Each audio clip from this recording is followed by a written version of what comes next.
Have you arrived in the remarkable chapter of life that begins after 60? It is a season that holds the promise of profound freedom and wisdom, a time when the hurried pace of younger years can give way to a more deliberate and meaningful rhythm. Yet, alongside this freedom, a quiet apprehension can sometimes surface. It might be a new stiffness in your joints in the morning, a flicker of forgotten memory, or a sense of fatigue that seems to linger a little too long. It is easy to look at these changes and quietly resign yourself to the idea that this is simply the unavoidable path of aging, a slow, inevitable decline. But what if that story, the one so many of us have been told, is fundamentally wrong? What if many of the challenges we face are not a verdict, but a conversation our bodies are trying to have with us, pointing to a few silent saboteurs, common, deeply ingrained habits that may be subtly draining our vitality? Today, we embark on a journey not to fear aging, but to understand it, to partner with it, and to unlock the incredible strength, energy, and joy that this chapter of life is meant to hold. We will explore the 8 most common and consequential health mistakes, and in doing so, reveal the simple yet powerful truths that can help you reclaim your well-being and live with magnificent vibrancy. The first and most pervasive mistake is a gentle, almost unconscious surrender to stillness. It begins with the seemingly harmless thought, "I've earned the right to slow down." Life becomes a comfortable chair, a familiar television show, a shorter walk to the car. This belief that inactivity is a form of self-preservation is perhaps the greatest myth of aging. In truth, a sedentary life is an invitation for the body to begin shutting down. Think of your body not as a fragile antique, but as a magnificent living garden. A garden left untended will soon be overrun with weeds, its soil will harden, and its plants will wither. Movement is the very act of tending to your body's garden. It is the water, the sunlight, the turning of the soil. When you move, you are not just burning calories, you are sending a powerful signal to every cell in your being to live, to repair, and to thrive. Your blood flows more freely, delivering life-giving oxygen to your brain and heart. Your joints are lubricated, easing stiffness. Your bones, under the gentle stress of movement, receive the message to remain dense and strong. Your muscles, when called upon, fight back against the natural decline of sarcopenia. The solution isn't to suddenly start training for a marathon. It is to wage a gentle, daily war against the pull of the sofa. It is to find joy in a brisk walk where you can feel the sun on your face, to lose yourself in the rhythm of gardening, or to discover the serene, balancing power of Tai Chi. It is about weaving motion into the very fabric of your day, taking the stairs, stretching during a commercial break, dancing in your kitchen. Every step, every stretch, every reach is an affirmation of life, a declaration that your garden will continue to bloom. The second pitfall lies on our plates, rooted in the mistaken belief that our nutritional needs either shrink or remain unchanged as we age. We may eat less due to a waning appetite or simply continue the dietary habits of our 30s and 40s out of convenience. This overlooks a critical biological shift. As our metabolism changes, our body becomes less of a blast furnace and more of a high-performance engine that requires purer, higher quality fuel. The most crucial of these fuels is protein. After age 60, the body's natural process of muscle loss, known as sarcopenia, accelerates significantly. Muscle is not just for lifting heavy things. It is your body's armor, your metabolic engine, and your structural foundation. It protects your bones, supports your balance, and powers your immune system. Without sufficient protein, the literal building blocks for muscle tissue, this armor begins to dissolve, leaving you weaker, more susceptible to falls, and slower to recover from any illness or injury. To neglect protein is to allow the very framework of your strength to erode. The fix is to consciously elevate protein to a starring role in every meal. Think of it as hiring a dedicated repair crew for your body that works around the clock. This means starting your day with eggs or Greek yogurt instead of plain toast, adding beans or grilled chicken to your lunchtime salad, and ensuring your dinner plate features a healthy portion of fish, lean meat, or lentils. Beyond protein, your body craves a symphony of nutrients. Eating a rainbow of colorful fruits and vegetables is not just a quaint saying, it is a strategy to flood your system with an army of antioxidants and vitamins, each with a specific job in defending your cells from damage. Fueling your body with intention is a profound act of self-respect, an investment that pays daily dividends in strength, energy, and resilience. A third dangerously silent mistake is unintentional dehydration.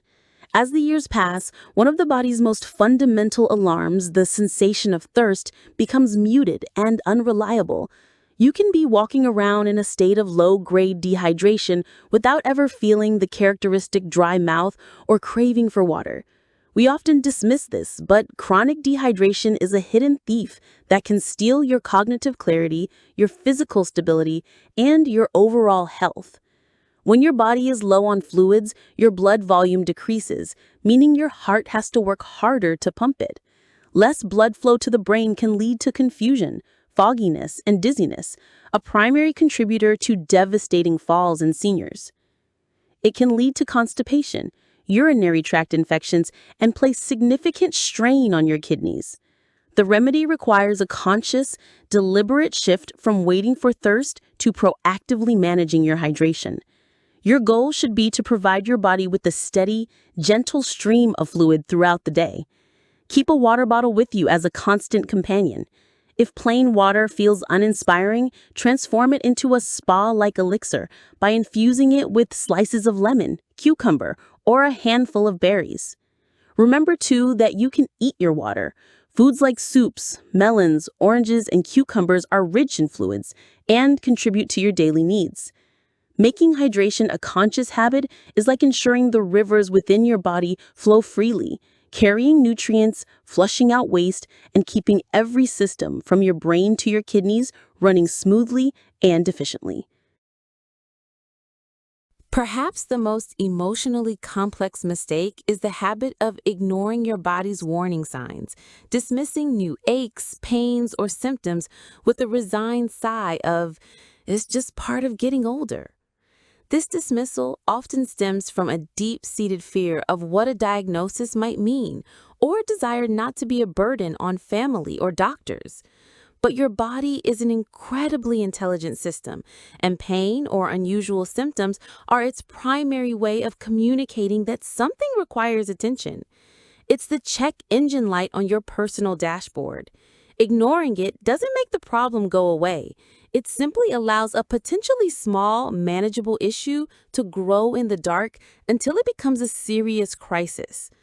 Early detection is the single most powerful tool in modern medicine, and it is a tool that you control. The solution is to step into the role of being the vigilant, compassionate CEO of your own health. This means treating your annual physicals, dental checkups, and eye exams not as optional, but as essential board meetings for your well-being. It means cultivating a new relationship with your body, one of curiosity rather than fear. When a new symptom arises, don't ignore it. Observe it. Write it down. When did it start? What does it feel like? Then make the call. Your doctor is not a judge, but a trusted consultant whose expertise you are hiring to help you. To brush off a symptom is to abdicate your power. To address it is to claim your role as a proactive partner in your own longevity and quality of life. In a world of modern medicine, many of us rely on a number of medications to manage our health, which leads to the fifth critical mistake: medication mismanagement. As prescriptions from various specialists accumulate alongside over-the-counter aids and daily supplements, your medicine cabinet can begin to resemble a chaotic, confusing puzzle. The mistake is not in taking the medications, but in failing to have a rigorous, disciplined system for managing them. The consequences of this chaos can be severe. A forgotten dose of a blood pressure pill, an accidental double dose of a blood thinner, or an unknown interaction between a new prescription and an herbal supplement can lead to serious health events. The solution is to think of your medications not as a random collection of bottles, but as a finely tuned orchestra. Each medication is a different instrument, and for them to create a symphony of healing, they need a skilled conductor, and that conductor is you. The most effective tool for this is a simple weekly pill organizer. This small ritual of organizing your pills once a week transforms chaos into order and eliminates the daily risk of error. Your second tool is a master list.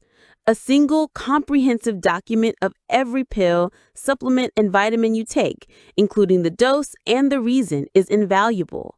This list should travel with you to every single medical appointment. Finally, you must empower your pharmacist as a key member of your orchestra. They are the experts on how these different instruments play together and can be your first line of defense against dangerous interactions. Taking command of your medication is a profound act of taking ownership of your treatment and safety. The sixth mistake is a slow, silent retreat into isolation. As life circumstances change through retirement, the loss of a spouse or friends, or decreased mobility, our social world can begin to shrink. We may tell ourselves we prefer the quiet, but this withdrawal is one of the most underestimated threats to our health. We are, by our very biology, social creatures. Connection is not merely a psychological comfort, it is a physiological necessity.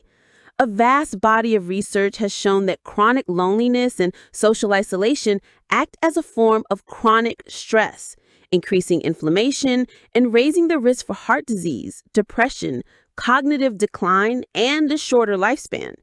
Some scientists have equated its negative health impact to that of smoking half a pack of cigarettes a day. Think of social connection as sunlight for a plant. Without it, we begin to wilt. The antidote is to treat your social life with the same priority as a doctor's appointment. It requires intentional cultivation. This means scheduling regular calls or visits with loved ones, making that lunch date with a friend non-negotiable, and bravely stepping into new social arenas. Explore the offerings at your local senior center, join a book club, volunteer for a cause you believe in, or take a class. Even small daily micro connections, a warm chat with the grocery store cashier, a friendly greeting to a neighbor, help to reweave the social fabric that nourishes our souls and protects our health. A deeply ingrained myth of aging, and our seventh mistake, is the belief that we simply need less sleep. We may find it harder to fall asleep or stay asleep, and we resign ourselves to this new reality.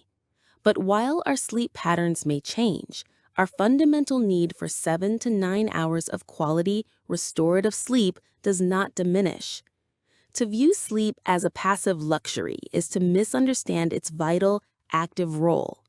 Sleep is the time when your brain's dedicated cleaning crew goes to work, actively flushing out metabolic waste and toxins, including the amyloid plaques associated with Alzheimer's disease. It is when your mind consolidates memories, transferring them from short-term to long-term storage.